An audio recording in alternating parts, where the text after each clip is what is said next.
গুপ্ত রাজনৈতিক দলের নেতারা তখন উস্কানি দিচ্ছিল। যারা রাজনৈতিক দল এখন আগে গণভোট চাচ্ছে, তারা নিশ্চিতভাবে বাংলাদেশকে একটা নির্বাচিত সংসদের থেকে আরো 5 বছর দূরে ঠেলে দেওয়ার জন্য তারা এই কাজটি করছে। উচ্চ কক্ষের পিআর এর বিষয়ে শেষমেশ গিয়ে বিএনপি রাজি হয়েছিল, শেষমেশ গিয়ে, কারণ সেটাই উত্তম পন্থা।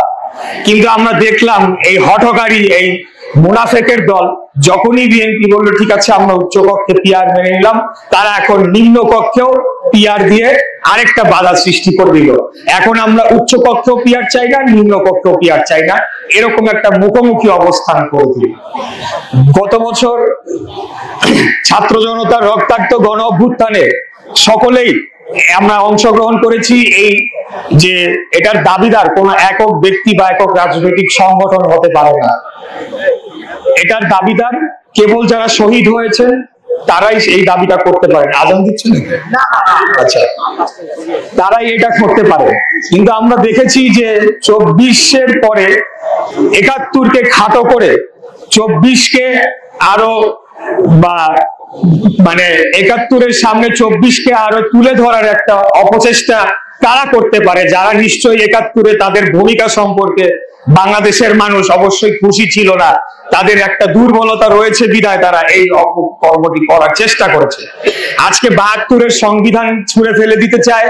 আপনারা কি জানেন এই 72-এর সংবিধান ছুঁড়ে ফেলে দেওয়ার মধ্য দিয়েই কিন্তু শহীদ রাষ্ট্রপতি জিয়াউর রহমানের যে অর্জন, তার জাতীয়তাবাদ যে তিনি পরবর্তীতে প্রতিষ্ঠা করেছিলেন, সেটিকেও ছুঁড়ে ফেলে দেওয়ার একটা অপচেষ্টা এটার মধ্যে রয়েছে। আরে 72-এর সংবিধান তো 15 বার সংশোধন হয়েছে, এটা কি এখনো 72-এর সংবিধান রয়েছে? আমরা বলবো এই যারা রাজনৈতিক দল এখন আগে গণভোট চাচ্ছে, তারা নিশ্চিতভাবে বাংলাদেশকে একটা নির্বাচিত সংসদের থেকে আরো 5 বছর দূরে ঠেলে দেওয়ার জন্য তারা এই কাজটি করছে। তারা দেখবেন প্রায় তারা উদাহরণ দেয় অতীতের গণভোটের কথা। তখন গণভোট হয়েছিল প্রেসিডেন্ট থাকবে হা কি না।